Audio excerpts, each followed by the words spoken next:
ಜಗಳಾಡೋ ತರದಲ್ಲಿ ನಾನೇ ನಿಮ್ಗೆ ಹೋಗಿ ಬಾರೆ ಅದು ಅವಶ್ಯಕತೆ ಇರಲಿಲ್ಲ, ಯಾಕಂದ್ರೆ ನೀವು ವಯಸ್ಸಲ್ಲಿ ದೊಡ್ಡವರು. ಅದನ್ನೆಲ್ಲ ನೆನೆಸ್ಕೊಂಡಾಗ ಸಿಕ್ಕಾಪಟ್ಟೆ ಬೇಜಾರಾಯ್ತದೆ. ತುಂಬಾ ಮನ್ಸಿಗೆ ನೋವು ಮಾಡ್ಬಿಟ್ಟಿದ್ದೀನಿ, ಸಾರಿ.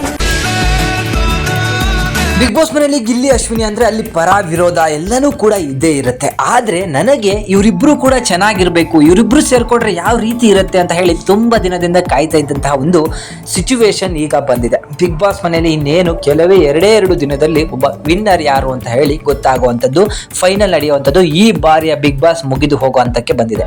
ಆದ್ರೆ ಬಿಗ್ ಬಾಸ್ ಮನೆಯಲ್ಲಿ ಹಾವು ಮುಂಗುಸಿಗಳಂತೆ ಜಗಳ ಆಡಿದ್ದು ಈ ಬಾರಿಯ ಬಿಗ್ ಬಾಸ್ ತುಂಬಾ ಹೆಸರುವಾಸಿಯಾಗಿದ್ದು, ಚಾನಲ್ ಅನ್ನ ನಂಬರ್ 1 ಮಾಡಲಿಕ್ಕೆ ಕಾರಣ ಆಗಿದ್ದು ಇಬ್ರು ಕ್ಯಾಂಡಿಡೇಟ್, ಅದರಲ್ಲಿ ಅಶ್ವಿನಿ ಗೌಡ ಮತ್ತೆ ಗಿಲ್ಲಿ.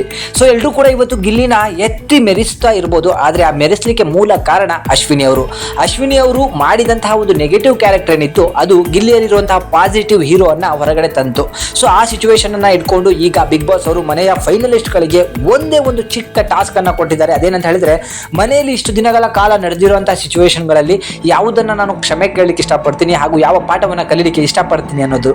ಆ ರೀತಿ ಇವತ್ತು ಅಶ್ವಿನಿ ಅವರಿಗೆ ಗಿಲ್ಲಿ ಅವರು ಒಂದು ಸಿಕ್ಕಾಪಟ್ಟೆ ಚೆನ್ನಾಗಿ, ಅದರಲ್ಲೂ ಕೂಡ ಯಾವ ಕೂಡ ಊಹೆ ಮಾಡದಿರುವಂತ ಮಾತನ್ನ ಹೇಳ್ತಾರೆ. ಬಿಗ್ ಬಾಸ್ ಮನೆಯಲ್ಲಿ ನಾನು ನಿಮಗೆ ಹೋಗೆ ಬಾರೆ ಅಂತ ಹೇಳಿ ಕರೆದಿದ್ದೀನಿ, ನೀವು ವಯಸ್ಸಲ್ಲಿ ದೊಡ್ಡವರು, ಆ ರೀತಿ ಕರಿಬಾರ್ದಿತ್ತು, ಆಟದ ಬರದಲ್ಲಿ ನಾನು ಕರೆದು ಬಿಟ್ಟಿದ್ದೀನಿ, ನಾನು ನಿಮ್ಮನ್ನ ಕ್ಷಮೆ ಕೇಳ್ತೀನಿ ಅಂತ ಹೇಳಿ ಗಿಲ್ಲಿ ಅವರು ಅಶ್ವಿನಿ ಹತ್ರ ಕ್ಷಮೆಯನ್ನು ಕೂಡ ಕೇಳ್ತಾರೆ. ಅಷ್ಟೇ ಅಲ್ಲ, ಅವರನ್ನ ತಪ್ಪಿಕೊಂಡು ಆ ಕ್ಷಮೆಗೆ ಒಂದು ಅರ್ಥವನ್ನು ಕೂಡ ಕೊಡ್ತಾರೆ. ಇದಾದ್ಮೇಲೆ ಬಂದಂತಹ ಅಶ್ವಿನಿ ಅವರು ಕೂಡ ಗಿಲ್ಲಿಯ ಬಗ್ಗೆ ಸಿಕ್ಕಾಪಟ್ಟೆ ಚೆನ್ನಾಗಿರೋ ಒಂದು ಮಾತನ್ನ ಆಡ್ತಾರೆ.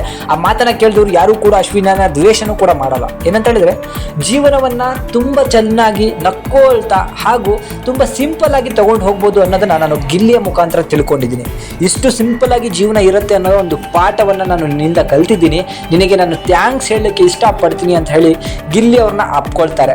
ಇವರಿಬ್ರು ಕೂಡ ಬಿಗ್ ಬಾಸ್ ಸೀಸನ್ 12ರ 2 ಪಿಲ್ಲರ್ ಅನ್ಬೋದು. ಇವರಿಬ್ರಲ್ಲಿ ಒಬ್ರಿಲ್ಲ ಅಂದ್ರೂ ಕೂಡ ಬಿಗ್ ಬಾಸ್ ಹಿಟ್ ಆಗ್ತಾ ಇರಲಿಲ್ಲ ಅನ್ನೋದು ನನ್ನ ಅನಿಸಿಕೆ. ಸೊ ಇಬ್ರು ಕೂಡ ಕೊನೆಯ ಹಂತದಲ್ಲಿ ತಮ್ಮ ಮನಸ್ಸಲ್ಲಿರೋದನ್ನ ಹೇಳ್ಕೊಂಡ್ರು. ನೋಡಿ, ಇಷ್ಟು ದಿನ ಆಡಿದ್ದು ನಾಟಕನೇ ಅನ್ಬೋದು, ಬಟ್ ಇವತ್ತು ಮಾಡಿದ್ದು ನಿಜಕ್ಕೂ ಕೂಡ ನಾಟಕ ಅಲ್ಲ. ತಮ್ಮ ಮನಸ್ಸಲ್ಲಿ ಏನ್ ಅನ್ಸುತ್ತೋ ಅದನ್ನ ಗ್ಯಾರಂಟಿ ಹೇಳ್ಕೊಂಡಿದ್ದಾರೆ. ಇವರಿಬ್ಬರ ಒಂದು ಸ್ನೇಹವನ್ನ ಹೀಗೆ ಮುಂದುವರ್ಸ್ಕೊಂಡು ಹೋಗ್ಲಿ.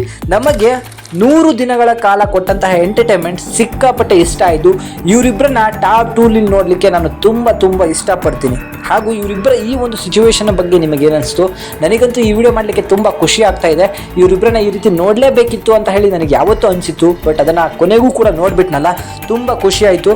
ಇಬ್ಬರಿಗೂ ಕೂಡ all the best. Bigg Boss ಮುಗಿದ ನಂತರ ಇಬ್ಬರ ಜೀವನನೂ ಕೂಡ ಸಿಕ್ಕಾಪಟ್ಟೆ ಚೆನ್ನಾಗಿರಲಿ ಅಂತ ಹೇಳ್ತಾ ಈ ವಿಡಿಯೋನ ಮುಗಿಸ್ತಾ ಇದ್ದೀನಿ. ನಿಮಗೇನಿಸ್ತು ಕಮೆಂಟ್ ಮಾಡಿ, ವಿಡಿಯೋಗೊಂದು ಲೈಕ್ ಮಾಡಿ.